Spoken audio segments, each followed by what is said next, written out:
Diriwayatkan dulu ada seorang ulama yang sangat-sangat alim. Muridnya aja ada sampai ribuan. Dan pada suatu ketika datanglah iblis berupa manusia yang mampu mengalahkan beliau dalam hal beribadah. Karena beliau takjub dengan ibadah anak muda ini, terutama dalam hal ibadah sholat.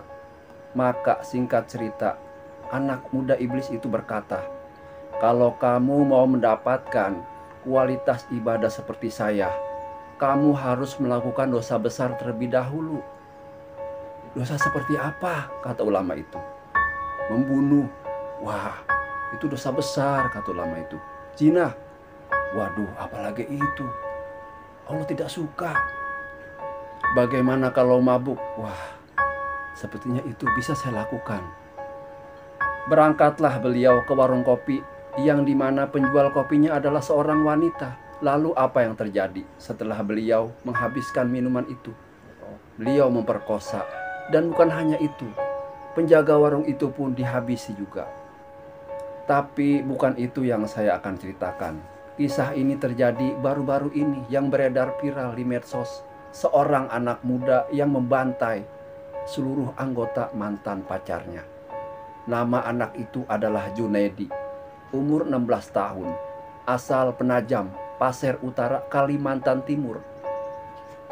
Pemuda bangsat ini adalah merupakan tetangga dekat korban.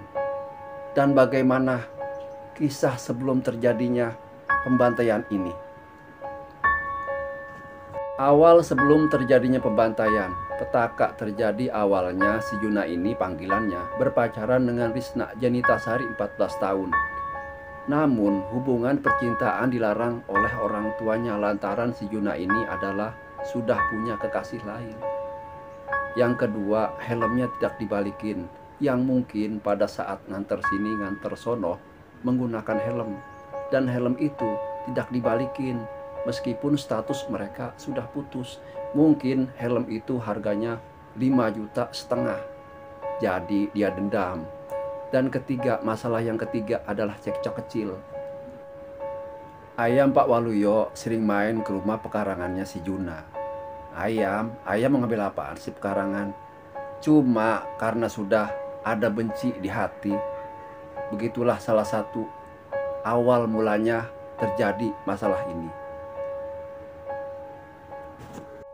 Sebelum kejadian malam itu, si Juna ternyata minum-minum bersama teman-temannya di warung kopi. Biasa anak muda kalau ngumpul mau ngapain lagi? Ngilangin stres katanya.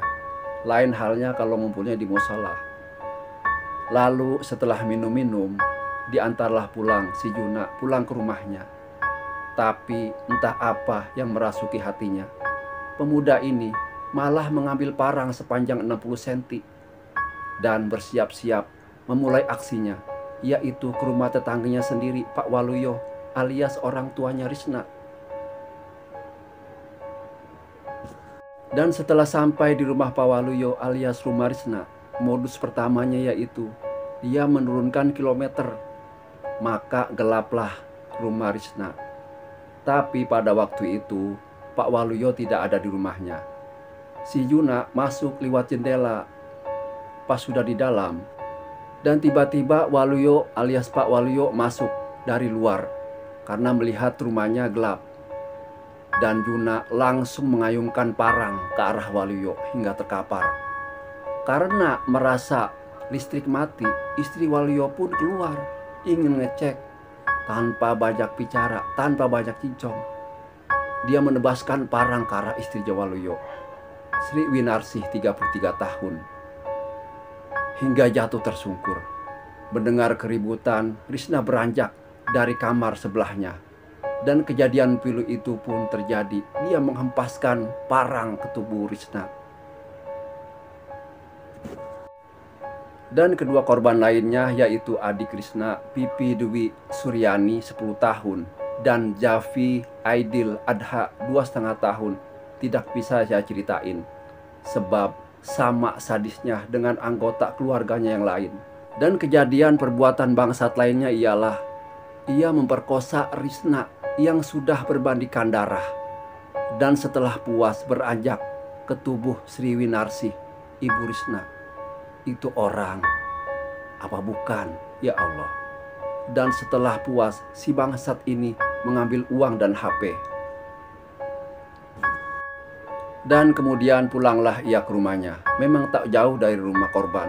Lalu dia pun mencuci pakaian yang terkena darah di sumber belakang rumahnya.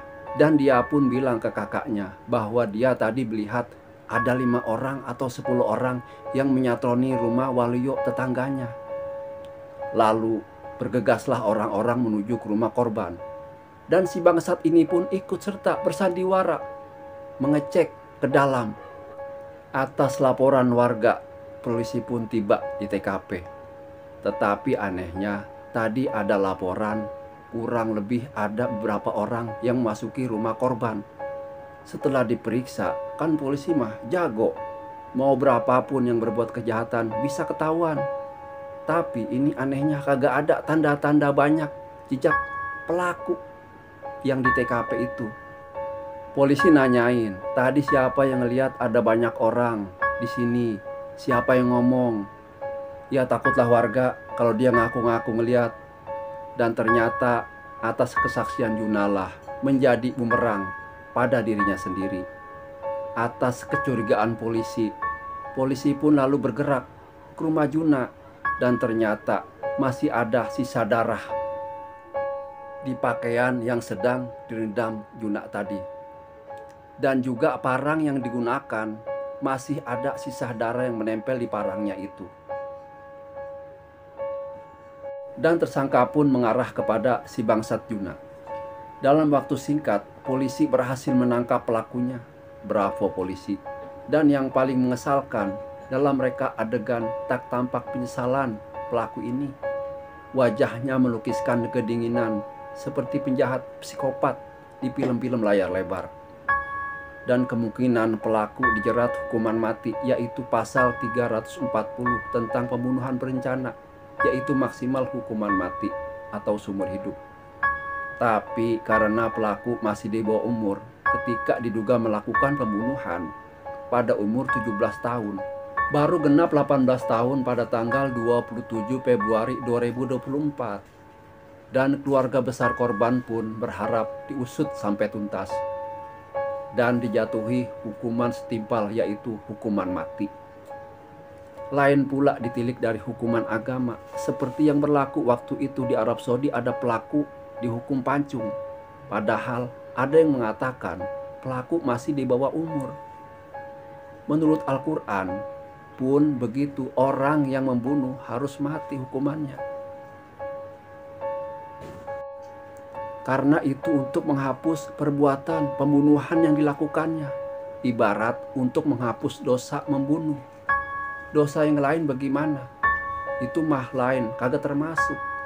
Karena negara kita, negara demokrasi, harus sesuai undang-undang yang berlaku. Semoga ada pelajaran yang bisa diambil dalam kasus ini.